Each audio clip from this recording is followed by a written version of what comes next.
أعوذ بالله من الشيطان الرجيم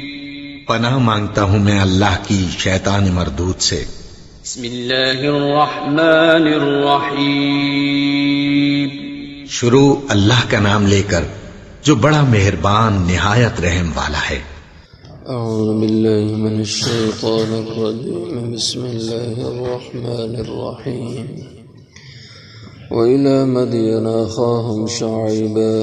قال يا قوم اعبدوا الله ما لكم من إله غيره ولا تنقصوا المكيال والميزان إني أراكم بخير وإني أخاف عليكم عذاب يوم محيط ويا قوم أوفوا المكيال والميزان بالقسط ولا تبخسوا الناس أشياءهم ولا تعثوا في الأرض مفسدين بقية الله خير لكم إن كنتم مؤمنين وما أنا عليكم بحفيظ وإلى مدین اور مدین کی طرف اخاہم شعیبہ ہم نے بھیجا ان کے بھائی شعیب علیہ السلام کو۔ قال انہوں نے آ کے کہا یا قوم اعبدوا اللہ میری قوم اللہ کی بندگی کرو، ما لکم من الہ غیر نہیں ہے تمہارا کوئی بھی الہ مشکل کشا اس کے سوا، ولا تنقصوا المکیال اور نہ کم کرو ماپ کو، والمیزان اور تول کو، انی اراکم بخیر بے شک میں دیکھتا ہوں تمہیں آسودہ حال، وانی اخاف علیکم اور بے شک میں ڈرتا ہوں تم پہ عذاب یوم محیط ایسے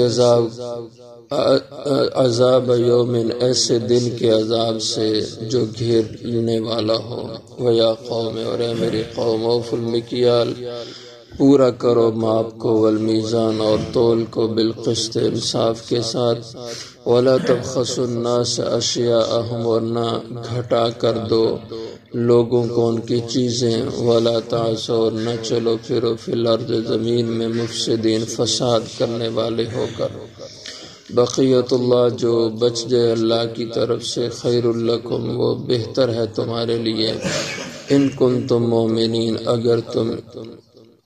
ایمان رکھنے والے ہو، وما انا علیکم بحفیظ اور نہیں ہوں میں تم پہ کوئی بھی نگہبان نگران۔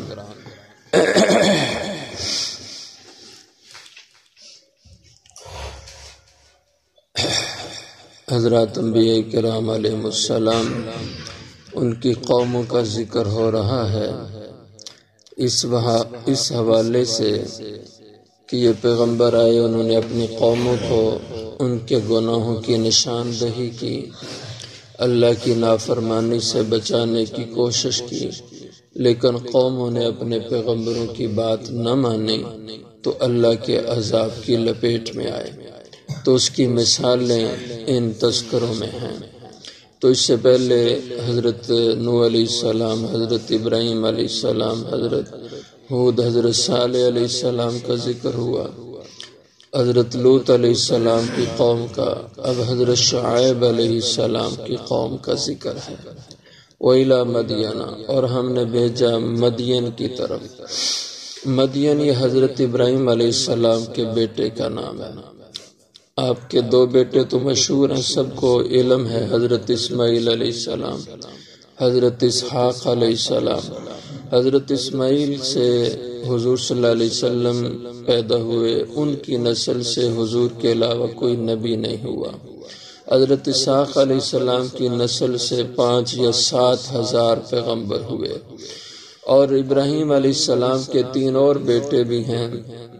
جو زیادہ مشہور نہیں ہیں، ایک یہ حضرت مدین،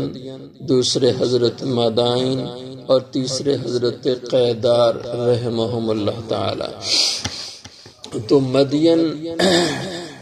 کی نسل سے، ان کی اولاد سے جو قوم تھی ان کا ذکر ہے۔ تو قوم کا نام بھی مدین تھا کہ مدین کی اولاد اور نسل سے تھے، اور علاقے کا نام بھی مدین تھا۔ تو بعض ایسے علاقے ہوتے ہیں قوم کا نام بھی وہی ہوتا ہے اور جگہ کا نام بھی وہی ہوتا ہے. تو ہم نے بھیجا قوم مدین کی طرف اخاہم، ان کے برادری کے بھائی کو، ان کے نسبی بھائی کو، شعیبہ جو حضرت شعیب علیہ السلام تھے. قال یا قوم اعبدوا اللہ، حضرت شعیب علیہ السلام نے آ کر قوم سے خطاب کیا، اے میری قوم اعبدوا اللہ، اللہ کی بندگی کرو، ما لکم من الہ غیر، نہیں ہے تمہارا کوئی بھی الہ، مشکل کشا، حاجت روا، قانون ساز، مددگار، مقنن، قانون کو نافذ کرنے والا، یہ ساری قوتوں کا مالک صرف اللہ ہے، اس کے سوا کوئی بھی نہیں ہے. وَلَا تَنْقُصُوا الْمِكْيَالَ وَالْمِيزَانَ. حضرت شعیب کی جو قوم تھی مدین، ان میں شرک تھا ہی، شرک کے علاوہ اخلاق اور معاملات میں بھی بہت بگاڑ تھا. ایک بگاڑ یہ تھا، یہ لوگ تاجر پیشہ لوگ تھے، بڑی منڈی تھی یہ مدین کا مقام، تو یہ تجارت میں گڑبڑ کرتے تھے، ماپ تول ان کے پیمانے صحیح نہیں تھے، نہ تول کے نہ ماپنے کے. اور اسی طرح ان میں اخلاقی بگاڑ یہ بھی تھا کہ یہ قوم جس جگہ آباد تھی، ان کے ارد گرد جو خالی جگہ تھی وہ جنگلات تھے، جنگلات سے گزر کے ان کی اس مارکیٹ میں لوگ آتے تھے، تو یہ جنگلات میں ان کے کچھ لوگ رہتے اور وہ چوری ڈکیتی کرتے، جو لوگ آتے یا جاتے ان کو لوٹ لیا کرتے تھے. تو حضرت شعیب علیہ السلام جہاں ان کو شرک سے نکالنے کی کوشش کر رہے تھے، وہیں ان کے ناپ تول کو بھی صحیح کرنے کی کوشش کر رہے تھے، اور حقوق کے معاملے میں بھی ان کی اصلاح کر رہے تھے، یہ چوری ڈکیتیاں ان سے باز آ جائیں. اس لیے فرمایا وَلَا تَنْقُصُوا الْمِكْيَالَ، اور نہ کم کرو ماپ کے جو پیمانے تمہارے ہیں، کیل ماپنا کسی چیز کو، جیسے یہ گندم ماپنے کے پہلے پیمانے ہوتے تھے، ٹوپا ہوتا تھا، چھوٹے سا عربی میں اس کو کہتے ہیں، اور اسی طرح دودھ ماپنے کا پیمانہ ہوتا ہے، اور والمیزان، اور تولنے کے پیمانے، جو تمہارے تول کے پیمانے ہیں، کنڈے ہیں، ان کو بھی پورا رکھو، کم نہ کرو ان کو. انی اراکم بخیر، بے شک میں تمہیں دیکھتا ہوں کہ خیر پر تم ہو. خیر سے مراد مال ہے، یعنی تم مالدار ہو، آسودہ حال ہو، تمہیں کوئی کمی نہیں مالی لحاظ سے. تو پھر جب اللہ نے حالات صحیح بنائے ہیں تو تمہیں یہ گھٹیا پن اختیار کرنے کی کیا ضرورت ہے کہ تم ماپ اور تول میں کمی کرو. یہ تو آدمی بہت کوئی بھوکا ہو وہ ایسی حرکت کرے تو بات سمجھ آتی ہے، اس نے لالچ کی ہے. تو جو آدمی جس کا پیٹ بھرا ہوا ہے وہ یہ حرکت کرے تو بہت معجوب ہے. انی اخاف، اور بے شک میں ڈر رہا ہوں، مجھے خوف ہے، علیکم تم پہ، عذاب یوم محیط، ایسے عذاب کا ڈر ہے، یوم جو ایسے دن کا عذاب ہو، محیط جو سب کو گھیر لینے والا ہو. اس لیے تم اس چیز کو صحیح کرو تاکہ اللہ کے عذاب سے بچ جاؤ. وَيَا قَوْمِ، اور اے میرے قوم، أَوْفُوا الْمِكْيَالَ، پورا کرو ماپ کو، والمیزان، اور تول کو، یعنی جو اللہ کے حقوق ہیں وہ بھی پورے کرنے ہیں، اور جو مخلوق کے حق ہیں وہ بھی پورے کرنے ہیں. اسی سے یہ بات سمجھ لیں، جب اللہ جل شانہ مخلوق کے حق میں بھی پورا حق دینے کا تقاضا کرتے ہیں، تو پھر جو اللہ کے حق بندے پہ ہیں ان میں بھی یہ تقاضا ہے کہ بندہ بھی اللہ کے حق کو پورا پورا ادا کرے. جیسے نماز اللہ کا حق ہے، اس کو بھی صحیح طور پہ پورا پورا ادا کرنا یہ ذمہ داری ہے. اس میں بھی ڈنڈی نہیں مارنا چاہیے. اور نماز میں ڈنڈی کیا ہوتی ہے؟ رکوع صحیح نہ کرنا، رکوع کے بعد قومہ صحیح نہ کرنا، سجدہ صحیح نہ کرنا، سجدوں میں جلسہ صحیح نہ کرنا، یہ سب نماز کے حق میں یہ ڈنڈی مارنا ہے. تو جہاں ظلم اور زیادتی بندے کے حق میں ماپ تول میں ڈنڈی مارنے سے کمی ہوتی ہے، اسی طرح اللہ کے حق میں بھی کمی اس طرح ہوتی ہے۔ ایک صحابی حضرت خلاد بن رافع رضی اللہ عنہ نے حضور کے سامنے نماز پڑھی، نماز سے فارغ ہو کے حضور کے پاس آ کے بیٹھ گیا تو حضور نے فرمایا کہ صلی فإنک لم تصلی، جاؤ جا کے پھر نماز پڑھو، تم نے نماز نہیں پڑھی، یعنی تمہاری نماز نہیں ہوئی۔ وہ اٹھے، جا کے پھر نماز پڑھی، آ کے پھر حضور کے پاس بیٹھے، آپ نے دوبارہ بھیجا، بھائی صلی فإنک لم تصلی، جاؤ جا کے نماز پڑھ کے آؤ، تم نے نماز نہیں پڑھی۔ وہ پھر گئے، تیسری بار جا کے پڑھی، پھر آ کے بیٹھے، حضور نے پھر فرمایا کہ دوبارہ نماز پڑھو، تم نے نماز نہیں پڑھی، یعنی تمہاری نماز نہیں ہوئی۔ اب عرض کیا اللہ کے نبی، جو کچھ مجھے سمجھ تھی میں جانتا تھا وہ تو میں نے پڑھ لی ہے اس طریقے پہ، اب اس سے زیادہ مجھے سمجھ نہیں کہ کیسے میں نماز پڑھوں۔ تو پھر حضور نے فرمایا کہ رکوع صحیح اطمینان سے کرو، رکوع کے بعد سیدھے کھڑے ہو جاؤ، جب تمہارے اعضاء اپنے اپنے مقام پہ آ جائیں پھر سجدے میں آؤ، سجدہ اطمینان سے کرو، پھر سجدے کے بعد اطمینان سے بیٹھ جاؤ، پھر دوسرا سجدہ پورے طور پر کرو، اس طرح تمہاری نماز ٹھیک ہوگی۔ یہ اللہ کا حق تم اس طرح پورا کرو گے، اور جیسے اب تم نے نماز پڑھی تم نے یہ اللہ کے حق میں ڈنڈی ماری ہے اور یہ اللہ کا حق ضائع کیا ہے، تو حضور نے اس پہ لفظ کیا ارشاد فرمائے، صلی فإنک لم تصلی،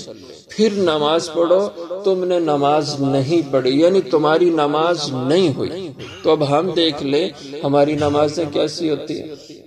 رکوع بس ایسے گئے تو کھڑے ہو گئے اور منٹ سیکنڈ میں نماز ختم کرتے ہیں، تو یہ نماز نہیں ہوتی۔ حضور نے فرمایا تو نے نماز نہیں پڑھی، یعنی تیری نماز ہی نہیں ہوئی۔ تو رکوع سجود صحیح نہ ہونے سے نماز نہیں ہوتی، اس لیے ان چیزوں کا اللہ کے حق میں بھی خیال کرنا چاہیے، اور جو مخلوق کے حق میں جو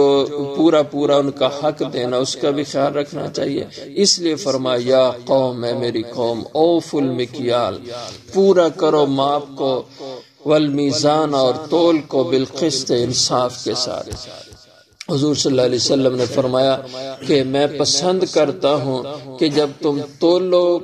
یا کسی چیز کی پیمائش کرو تو ذرا جھکتا ہوا اس کو تولا کرو۔ ایک انصاف تو یہ ہے کہ بالکل اس کو برابر کرو، اور اس میں حضور نے یہ بھی فرمایا کہ انصاف صحیح ہے کہ اس کو ذرا جھکا کے رکھو، کہ جس کو دے رہے ہو اس کو تھوڑا سا زیادہ دے دو، وَلَا تَبْخَسُوا النَّاسَ، اور نہ گھٹا کر دو، کم کر کے دو لوگوں کو، اشیاءہم، ان کی چیزیں، وَلَا تَعْثَوْا فِي الْأَرْضِ مُفْسِدِينَ، اور نہ چلو پھرو زمین میں فساد مچاتے ہوئے، یعنی یہ جو حقوق العباد میں ڈنڈی مارنا ہے یہ زمین کے نظام کو فاسد کرنا ہے، اس کو برباد کرنا ہے۔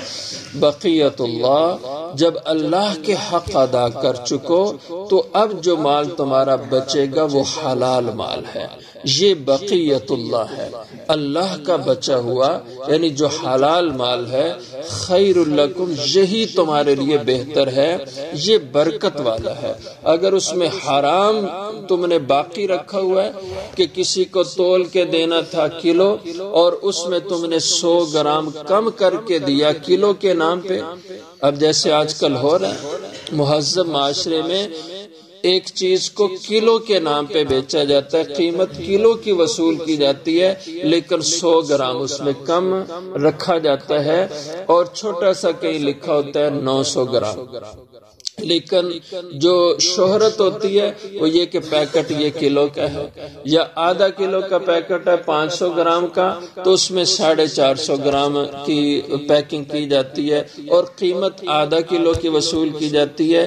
یہ ظلم ہے۔ اور یہ جو 50 گرام کسی نے اپنے پاس رکھ لیے، قیمت 500 گرام کی وصول کی اور 450 گرام دیا، یہ 50 گرام اپنا حرام کا حلال میں ملا دیا، اور یہ حرام کا جو اس میں ملاوٹ ہوگی اس نے سارے حلال کو بھی حرام کر دیا۔ اس لیے جو 50 گرام نکال دے تو باقی حلال ہو جائے گا۔ یہ بقیت اللہ ہے، جو حلال بچ گیا خیر لکم، اسی میں تمہارے لیے برکت ہے، ان کنتم مومنین، اگر تم ان باتوں پر ایمان رکھو، یقین رکھو۔ وما انا علیکم بحفیظ، باقی میں نے تمہیں سمجھا دیا اور تمہیں بتلا دیا ہے۔ اب میں ماپ تول میں ڈنڈا لے کے تمہارے سروں پہ نہیں کھڑا ہو سکتا کہ میں تم سے اس کو پورا ہی کرواؤں گا، یہ میں نے تمہیں سمجھانا تھا، بات تم تک پہنچانی تھی، وہ میں نے کر دی۔ وما انا علیکم، اور میں نہیں ہوں تم پہ بے حفیظ، کوئی نگہبان، کوئی نگران کہ تمہارے سروں پہ ہی کھڑا رہوں۔ اب یہ تمہاری ذمہ داری ہے کہ تم حلال اپنے لیے رکھنا چاہتے ہو یا حرام رکھنا چاہتے ہو۔